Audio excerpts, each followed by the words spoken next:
अस्सलाम वालेकुम दोस्तों, कैसे हो? उम्मीद है कि सब खैरियत से होंगे। अल्लाह आप लोगों को ऐसे ही खुश रखे।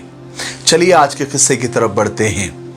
कुछ महीनों पहले की बात है कि एक मोहब्बत और अकीदत के रिश्ते में बंधे हुए एक साहब, एक आमिल साहब के पास, एक मौलवी साहब के पास मिलने के लिए आए और कहने लगे कि हजरत, मेरा कारोबार बहुत उम्दा था। एक वक्त था कि मैं लाखों कमाता था, मेरे पास गाड़ी थी, बंगला था, एक बेहतरीन जिंदगी थी।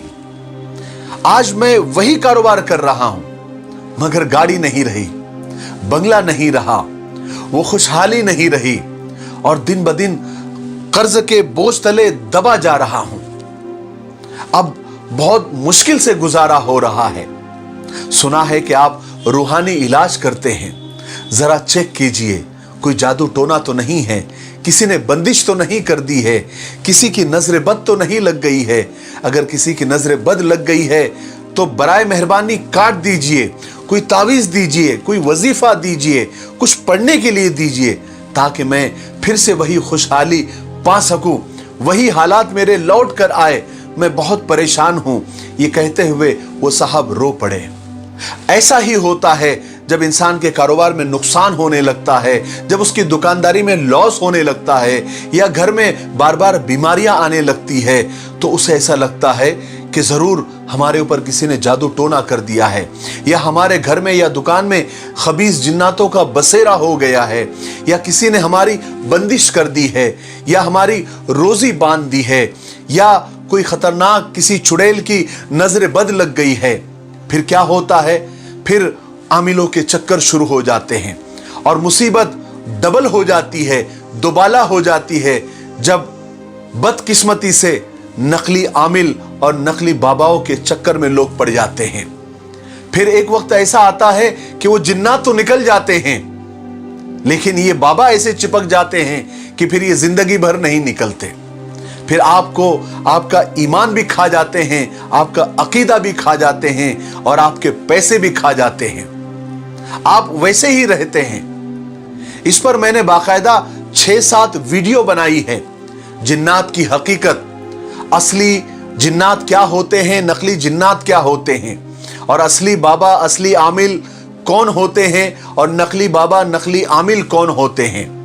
मैं उन सारे वीडियोस के लिंक आपको डिस्क्रिप्शन में दे रहा हूं। आपकी अगर मर्जी हो, अगर आपको जरूरत हो तो उन वीडियो को जरूर देखें। चलिए किस्से की तरफ बढ़ते हैं। मौलवी साहब ने उन साहब से कहा कि देखिए, आप परेशान ना हो, मैं आपके घर के बर्तनों पर दम कर दूंगा, इंशाअल्लाह खुशहाली लौट आएगी। तो साहब बोलने लगे, मुझे अपने घर के बर्तन लाने पड़ेंगे या आप मेरे घर आएंगे? तो मौलवी साहब ने कहा कि ना मैं आपके घर आऊंगा, ना आपको बर्तन मेरे घर लाने पड़ेंगे। बस आपको करना यह है कि खाना खाने के बाद जब बर्तन धोने के लिए जमा होते हैं किचन में, तो आपको उन आलूदा बर्तनों के फोटोज लेने हैं। 3 दिन तक आपको ऐसा ही करना है और चौथे दिन वो फोटोज आप मेरे पास लेकर आ जाए, मैं उन पर दम कर दूंगा। देखना इंशाअल्लाह सब कुछ ठीक हो जाएगा। 3 दिन तक उन साहब ने ऐसा ही किया। घर में जो झूठे बर्तन खाना खाने के बाद जमा होते थे किचन में, उसके मोबाइल से फोटो लेने लगे। 3 दिन तक उन्होंने फोटो लिए और आकर मौलवी साहब को बताने लगे। मौलवी साहब ने जब फोटोज देखे तो किसी बर्तन में कुछ सालन था, किसी में रोटी के टुकड़े थे, किसी में चावल थे, किसी में कुछ थे, यानी रिस्क खाना जाया हो रहा था। और फिर जब बर्तन धुलते थे तो वो सारा बचा हुआ रिस्क, बचा हुआ खाना नाले में जा रहा था। तो मौलवी साहब ने पूछा कि ये सब खाना, ये जो बचा हुआ खाना है, ये सब कहाँ जाता है? तो वो साहब कहने लगे, सब धुलकर नाले में चला जाता है। तो मौलवी साहब बोलने लगे कि मैं तुम्हारा इलाज नहीं करने वाला, मैं इन बर्तनों पर दम नहीं करने वाला, आपको एक काम और करना पड़ेगा। वो साहब बोले, हाँ बोलिए क्या करना है, मैं हर वो काम करने के लिए तैयार हूं। तो मौलवी साहब ने कहा कि आज के बाद बचा हुआ खाना आप किसी बर्तन में जमा कर लें, और सबसे पहले तो आप खाते वक्त खाना उतना ही ले जितना आप साफ कर सके, खा सके, बर्तन में बचे नहीं।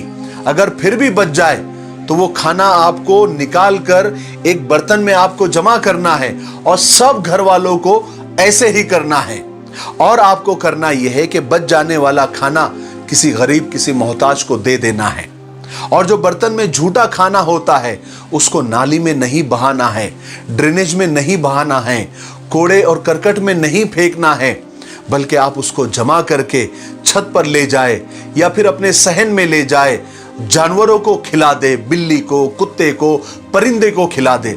मतलब ये है कि खाने की और रिस्क की आपको बेअदबी नहीं करनी है, आप ये वादा करो।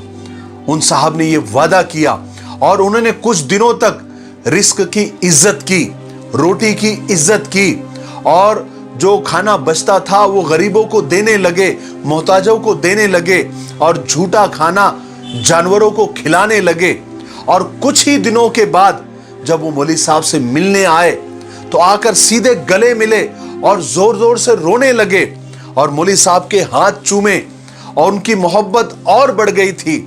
और मोहब्बत में रोते हुए वो बोलने लगे, हजरत अब मेरा कारोबार बेहतर हो गया है, मुझे बड़े बड़े ऑर्डर दोबारा मिलना शुरू हो गए हैं, आपने तो क्या कमाल का नुस्खा दिया।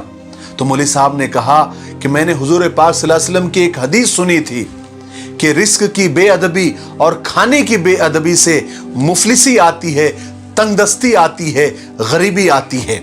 जब आपने अपना कारोबार बयान किया तो वो बिल्कुल हलाल था, और मैं आपको नमाज पढ़ते हुए भी देखता हूं, तो मैंने उस वक्त सोचा कि क्या बात है कि आप पर रिस्क की तंगी हो रही है और आप पर मुफलिसी आ रही है और आप कर्ज के बोझ के तले दबते जा रहे हो। तो मेरे दिमाग में एक आइडिया आई कि शायद हो सकता है कि आपके घर में रिस्क की और खाने की बेअदबी हो रही है। और जब आपने फोटोज बताए तो मुझे पक्का यकीन हो गया कि आपके घर में खाने की बेअदबी हो रही थी। आपने वो बंद कर दी, आपके हालात अच्छे हो गए। अब आप इरादा करें कि आप आइंदा कभी भी रिस्क की बेअदबी नहीं करेंगे। उन साहब ने पक्का इरादा किया और कहा कि मौलवी साहब इंशाअल्लाह मरते दम तक रिस्क के एक जर्रे को भी जाया नहीं होने दूंगा और रोजी के अदब और ताजीम में कोई कसर नहीं छोड़ूंगा। मौलवी साहब ने कहा अगर तुमने वाकई और सच में ऐसा किया तो तुम्हारी गाड़ी भी वापस आ जाएगी, तुम्हारा बंगला भी वापस आ जाएगा, तुम्हारा बैंक बैलेंस भी वापस आ जाएगा और तुम्हारी रोजी में खूब बरकत होगी। मेरे भाइयों, बहनों और दोस्तों, किसी ने क्या खूब कहा है कि कचरे में फेंकी गई रोटियां ये बयान करती है कि इंसान का जब पेट भर जाता है तो वो अपनी औकात भूल जाता है। एक बात याद रखे, रिस्क हो या मोहब्बत, कदर न करो तो खुदा छीन लेता है। मुझे उम्मीद है कि आज के किस्से से हमको बहुत कुछ सीखने को मिला होगा। मेरे लिए, पूरी उम्मत के लिए और पूरी इंसानियत के लिए खैर और भलाई की दुआ करते रहे। अस्सलामु अलैकुम व रहमतुल्लाहि व बरकातुहू।